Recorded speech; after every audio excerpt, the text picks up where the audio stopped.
Cancer, grab your journal and your pen because it is time for the mid-month check-in. January didn't come in quietly for you. It came in asking questions about money, about relationships, about effort, about boundaries, and about what you're actually willing to commit to long term. This isn't a judgment, this is alignment.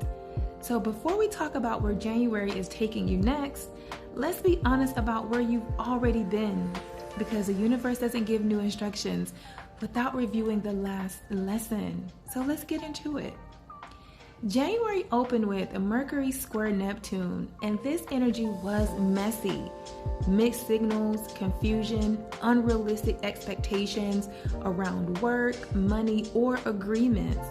Something may have sounded promising, but didn't feel solid once you sat with it. Then Mercury moved into Capricorn, your 7th house. That shifted your focus from what do I want to what am I agreeing to? Who am I partnering with? What are the actual terms, not the fantasy?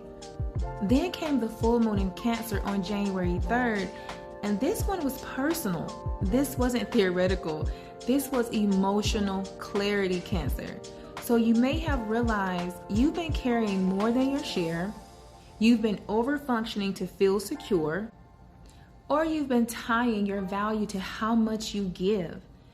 This full moon asks you to see yourself clearly, not through survival mode, not through old stories, but through emotional honesty. From January 6th through the 10th, the energy intensified.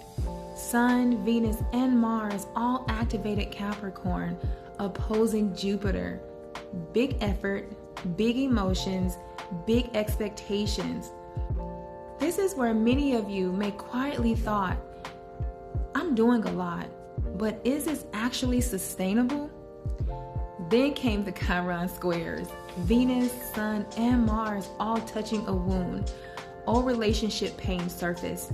Fear of rejection, overgiving, resentment for not being met halfway. This wasn't punishment, this was feedback.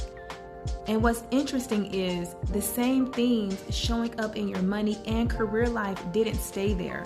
They spilled directly into your relationships because for you, Cancer, security is emotional before it's ever financial. So January has been teaching you something very clearly.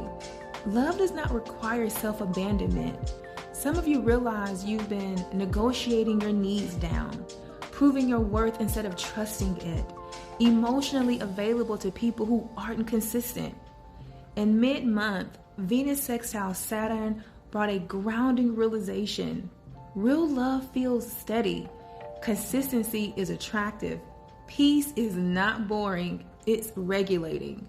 Then Venus trine Uranus reminded you, you don't need chaos to feel alive. You need authenticity. So instead of guessing whether you're doing January right, let's pause here. Not to judge you, but to check your alignment, because you know awareness is where real power starts. So this is your self-check. It's not a scorecard, Cancers, okay? So this is the grading scale you need to use for the following questions. A 1 means completely misaligned and ignoring the signs. A 2 means aware but still acting from habit. 3 means in transition but you're catching yourself. 4 is mostly aligned and still learning. And 5 is fully embodied, intentional, and clear. As I ask these questions, don't rush your answers. Let your body respond first, because your nervous system always tells the truth before your mind catches up. So let's get started with the check-in questions. Question number 1. Where have you been saying yes out of obligation instead of desire? 2. Do my current financial decisions support long-term security or short-term relief? 3. Am I being emotionally honest or emotionally strategic? 4. Where am I over-explaining instead of trusting my boundaries? 5. Do my relationships feel like partnerships or projects? And 6, am I choosing peace or am I choosing familiarity? So Cancers, take a breath. Your scores are just information and not a verdict, babe. And here's why this self-check matters. Because the second half of January responds directly to the level of honesty you just gave yourself. So let's talk about what's coming in the second half of January. The new moon in Capricorn on January 18th resets your relationship axis. This is where you consciously choose new standards, clear agreements, and more mature boundaries. Once those standards are set, the energy doesn't stay on the surface. It drops deeper, moving from external commitments into emotional truth, power, and intimacy. As the Sun, Mercury, Venus, and Mars move into Aquarius, your 8th house, conversations get real around money, trust, vulnerability, power dynamics, and emotional honesty. Venus conjunct Pluto is magnetic and transformative. You may attract intense connections or have conversations that change the rules entirely. Mars conjunct Pluto toward the end of the month is decision energy. Something shifts because you decide it does. And then the long game begins.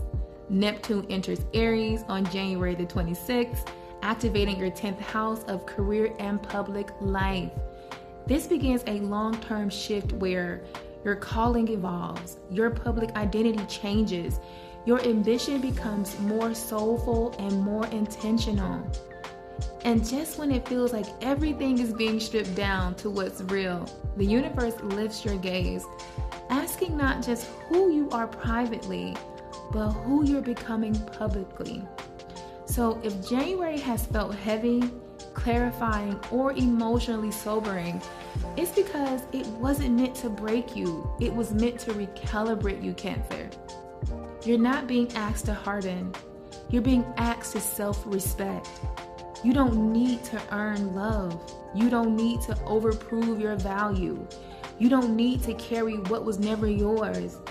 The second half of this month rewards emotional maturity, clear boundaries, quiet confidence.